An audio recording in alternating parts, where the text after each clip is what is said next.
Hello, नमस्कार. माझ्या सर्व लाडक्या ताई आणि दादांना श्री स्वामी समर्थ. तुम्हा सर्वांना आजचा दिवस खूप छान जाऊ ही स्वामींच्या चरणी प्रार्थना. मी गजानन नाईक तुम्हा सर्वांचे माझ्या यूट्यूब चॅनलवरती मनापासून स्वागत करत आहे. कालच्या व्हिडिओमध्ये मी तुमच्यासोबत शेअर केलं की आपण पूजा कशाप्रकारे करू शकतो. म्हणजेच आता जे मार्गशीर्ष महिना आता आपला संपलेला आहे आणि पौष महिन्याला सुरुवात झालेली आहे. त्यामुळे पौष महिन्यातील जे रविवार येतात तर तेव्हा आपण सूर्यदेवाची पूजा करत असतो आणि पूजेचा संपूर्ण जो व्हिडिओ आहे तर तुम्ही काल तुमच्यासोबत शेअर केलेला आहे. म्हणजेच आपल्या यूट्यूब चॅनलवरती मी तो अपलोड केलेला आहे. जर तुम्ही तो बघितला नसेल तर नक्की बघा. तर तुम्ही बघू शकता अशा प्रकारे म्हणजे जी सकाळची सेवा होती तर ती आता माझी करून झालेली आहे. यानंतर म्हणजे जेव्हाही आपण हे उपवास करतो तर आपल्याला म्हणजेच एक टाईम जेवण करायचं असतं.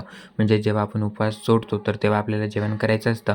त्यामुळे तुम्ही बघू शकता तर आता जो दुपारचा स्वयंपाक आहे तर तो आता माझा करून झालेला आहे. आणि याचबरोबर जी कहाणी असते म्हणजे तुम्हाला ती यूट्यूबवर मिळून जाईल. जी सूर्यनारायण आणि आदित्यबाई यांची कहाणी असते तर ती ऐकून आपल्याला हे व्रत खोलायचं असतं. तर या व्रताची जी कहाणी आहे तर ती देखील आपल्याला यूट्यूबवरती सहज अवेलेबल होऊन जाते. त्यामुळे मी पहिल्यांदा ती कहाणी वाचून घेतो. म्हणजेच जर तुम्हाला PDF हवी असेल तर PDF देखील तुम्हाला ती Googleवरती मिळून जाते. आणि जर तुम्हाला म्हणजेच वाचता येत नसेल तर तुम्ही यूट्यूबवर देखील व्हिडिओ लावून ती कहाणी ऐकू शकता. तर मी म्हणजेच सहसा तर व्हिडिओ लावून ती कहाणी ऐकून घेत असतो आणि त्यानंतर जो उपवास आहे तर तो माझा सोडत असतो. तर तुम्ही बघू शकता जो स्वयंपाक आहे तर तो देखील आता माझून करून झालेला आहे. सूर्यदेवाला जो नैवेद्य दाखवायचा होता तर तो देखील मी आता ताटामध्ये काढून घेतलेला आहे. आणि यानंतर तुम्हाला म्हणजे सकाळच्या व्हिडिओमध्ये जी सेवा आहे तर ती तुमच्यासोबत मी शेअर केलेली आहे. त्याचबरोबर पौष महिन्यातील जे रविवार आहेत तर त्याची महिमा आणि त्याचं जे महत्त्व आहे तर ते देखील कालच्या व्हिडिओमध्ये मी तुमच्यासोबत शेअर केलेलं आहे. यानंतर आता तुम्ही व्हिडिओमध्ये बघत असाल तर आता म्हणजे दुपारचे 3-4 वाजले होते.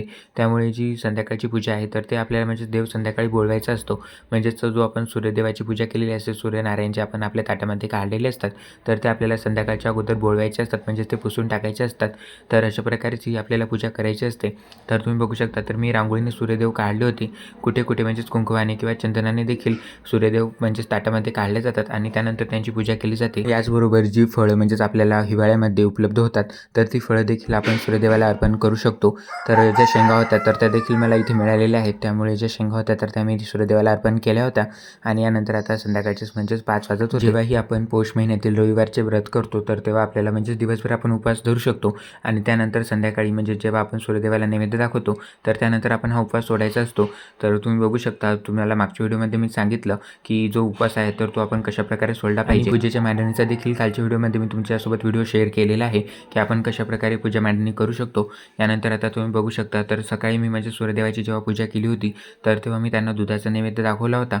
आणि जे सूर्यनारायण होते आता त्यांची देखील मी आता पुन्हा पूजा करून घेत आहे. कारण जेव्हाही आपण पूजा उचलतो तर तेव्हा देखील आपल्याला त्यांना नमस्कार करायचा असतो आणि त्यांना क्षमा मागायची असते. तर आपल्याकडून काही चूक वगैरे झाली तर आम्हाला क्षमा करा. आणि त्यानंतर आपण ही पूजा उचलायची असते. तर जे काही वस्त्र फुलं मी पूजेमध्ये इथे यूज केले होते तर ते सर्व आता म्हणजे हळूहळू मी उचलून घेतले. त्यानंतर जी गणपती बाप्पांची मूर्ती मी इथे पूजेमध्ये ठेवली होती तर ती देखील गणपती बाप्पांची मूर्ती मी उचलून घेतली. त्याचबरोबर म्हणजेच प्रसादाच्या रूपात आपण हे नंतर खाऊ देखील शकतो. तर तुम्ही बघू शकता जे वस्त्र आहेत तर हे वस्त्र देखील आपण म्हणजे तुळशीच्या बुडामध्ये किंवा त्यानंतर आपण निर्माल्यामध्ये टाकून देऊ शकतो. जी फुलं आहेत तर ती फुलं म्हणजेच ताजीच होती. त्यामुळे पुन्हा मी ती देवांना अर्पण केली. यानंतर जी रांगोळी आहे तर मी रांगोळीचे जे सूर्यनारायण काढले होते तर ती रांगोळी देखील म्हणजेच मी नंतर निर्माल्यामध्ये टाकून दिली. त्याचबरोबर जे तांदूळ म्हणजे जे काही आपण पूजेमध्ये साहित्य यूज केले ते आपण नंतर निर्माल्यामध्ये टाकून द्यायचं. जेणेकरून त्या साहित्याला म्हणजे जेव्हा आपण त्याची पूजेमध्ये त्याची मांडणी करतो किंवा पूजेमध्ये आपण त्याचा यूज करतो त्यामुळे त्या साहित्याला देखील एक म्हणजेच महत्त्व प्राप्त झालेलं असतं. जर आपण ते इकडे तिकडे जर टाकून दिलं तर कोणाच्या म्हणजे पायाखाली देखील येऊ शकतं. त्यामुळे शक्यतो तुम्ही वाहत्या पाण्यामध्ये हे साहित्य सोडून द्या. नाहीतर जर तुम्हाला शक्य नसेल तर निर्माल्यामध्ये देखील तुम्ही साहित्य टाकू शकता. यानंतर आता तुम्ही बघू शकता हळूहळू जी पूजेची मांडणी होती तर ती आता माझी उचलणं चालूच होती. आणि जो तुम्ही बघत असाल तर महाराज देखील खरंच खूप छान दिसतात. म्हणजे जेव्हा आपण महाराजांना अशा प्रकारे सजवतो तर त्या महाराजांचं जे स्वरूप आहे तर ते देखील खूप छान दिसतं. लवकरच आता तुम्हाला गुरुवारचा देखील व्हिडिओ पाहायला मिळेल. म्हणजेच मागे मी महाराजांसाठी जे वस्त्र ऑनलाईन खरेदी केले होते तर ते महाराजांना जेव्हा आपण परिधान करतो तर तेव्हा खरंच महाराजांचं जे स्वरूप आहे तर ते अजून खूप छान पटीने दिसतं. त्याचबरोबर यामध्ये म्हणजेच मी 2 कलर भरले होते महाराजांच्या वस्त्रामध्ये. एक पांढरा आणि एक निळा म्हणजे तो जांभळ्या कलरचा होता. तर ते 2 कलर मी बनवले होते. म्हणजेच जेव्हा गुरुपौर्णिमा होती तर तेव्हा देखील महाराजांनी मी ते वस्त्र परिधान केले होते. आणि महाराजांसाठी जो मुकुट आहे तर तो स्वतः मी माझ्या हाताने तयार केला होता. तुम्ही बघू शकता होता. अशा प्रकारे आता जी पूजेची मांडणी होती तर ती आता हळूहळू माझी उचलणं चालू होती. त्याचबरोबर जो मंगल कलश होता, तर आता ही जी सर्व पूजेची भांडी तुम्ही बघत आहात, तर आज म्हणजेच रविवार होता, त्यामुळे सर्व जी पूजेची भांडी होती तर ती मी क्लीन करून घेतली होती. त्याचबरोबर रविवार आणि गुरुवार अशा प्रकारे 2 वार म्हणजेच मी नक्की केलेले आहेत, ज्या दिवशी मी जी पूजेची भांडी असतात तर ती सर्व क्लीन करून घेतो.